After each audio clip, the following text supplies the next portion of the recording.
একটি বছর ঘুরিতেও আসে একটি রমজান মাস। পবিত্র এই রমজান মাস মুসলমানদের জন্য সবচেয়ে গুরুত্বপূর্ণ একটা মাস। এই মাসটা আমাদের মুসলমানদের জন্য সবচেয়ে গুরুত্বপূর্ণ।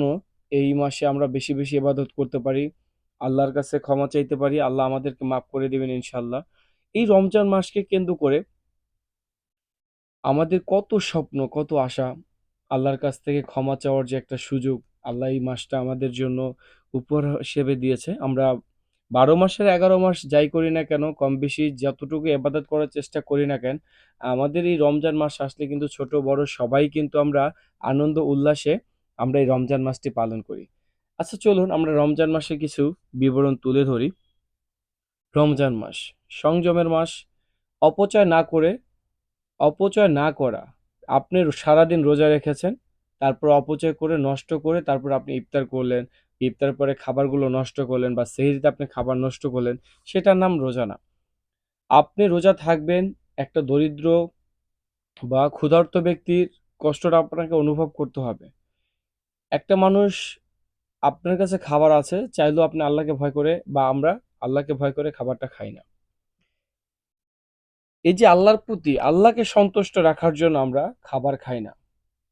আল্লাহকে সন্তুষ্ট রাখার জন্য আমরা নামাজ পড়ি, আমরা আল্লাহর ইবাদত করি, আল্লাহকে সন্তুষ্ট করার জন্য। এখন আসুন, আমরা আল্লাহকে সন্তুষ্ট করার জন্য এত এত কিছু করি। রমজান মাস আসলে কেন দ্রব্যমূল্যের দাম বেড়ে যায়? কিছু সেন্টিগ্রেড চক্র সবসময় অপেক্ষায় থাকে সুযোগের অভাবে। যখন সুযোগ আসবে তখনই অতিরিক্ত মুনাফা অর্জনের জন্য এই যে যে মানুষকে যে হ্যারাসমেন্ট করে, মানুষের প্রতি একটা চাপায়া দেওয়া, মানুষকে তো খেতে হবে। তো এই যে একটা ব্যাপার, এটা আসলে আমাদের রাষ্ট্রের জন্য বা আমাদের দেশের জন্য এটা আমরা মনে করি সবসময় দুর্ভাগ্য আমাদের। কারণ অন্য অনেক রাষ্ট্রে আমরা দেখি রমজান মাস আসলে সেখানে দ্রব্যমূল্যের দাম কমিয়ে দেয় বা যতটুকু সম্ভব মানুষের পাশে থাকে। তো আমাদের দেশে আমরা সচরাচর দেখি যে চাহিদার তুলনায় যোগান যদি একটু বেশি হয়ে যায় তাহলে দাম কমে যাচ্ছে। আর চাহিদার তুলনায় যদি যোগান একটু কমে যায়, সেক্ষেত্রে দাম বেড়ে যাচ্ছে।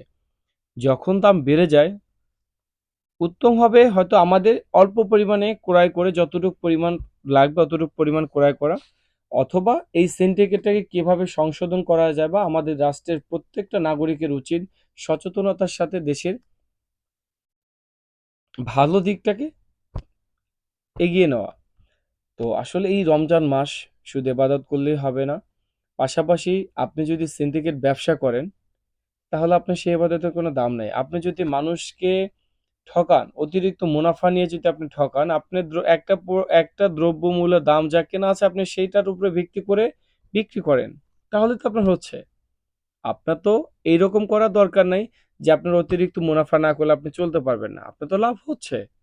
তো আসলে সবারই উচিত আমাদের সচেতনভাবে আমাদের সবাই সবার পাশে যদি থাকি তাহলে একটা সুন্দর সমাজ, সুন্দর জেলা, সুন্দর রাষ্ট্র হিসেবে আমরা পরিগণিত পাবো বা আমাদের একটা সফলতা আসবে।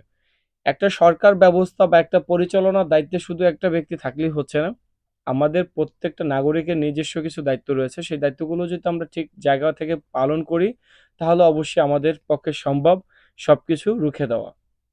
যারা সিন্ডিকেট করে তাদেরকে রুখে দেওয়া সম্ভব। আপনার ১ কেজি কেনার দরকার নেই, আপনি পরিমাপে কম কেনেন। আপনি একসাথে ১০ কেজি না কিনে ১ কেজি কেনেন। দেখবেন এমনিতেই কন্ট্রোলে চলে আসবে। যখন দাম বাড়ে আমাদের দেশে, দ্রব্যমূল্যের দাম বাড়া মানেই ১০ কেজি ২০ কেজি করে কিনে নিয়ে আপনি মজুত রাখেন। তখন তো বাজারে আরো সংকট বেড়ে যায়। তো এইজন্য আসলে সকলেরই কিন্তু একটা দায়বদ্ধতা রয়েছে।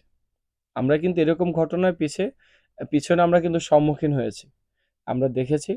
ইনশাআল্লাহ সচেতন থাকবো, চেষ্টা করব সবাই সবার পাশে থাকার জন্য। ভালো থাকবেন। ভুল ত্রুটি ক্ষমা দৃষ্টি সুন্দর দিক আ ভুল ত্রুটি হলে অবশ্যই ক্ষমা সুন্দর দৃষ্টিতে দেখবেন। আল্লাহ হাফেজ।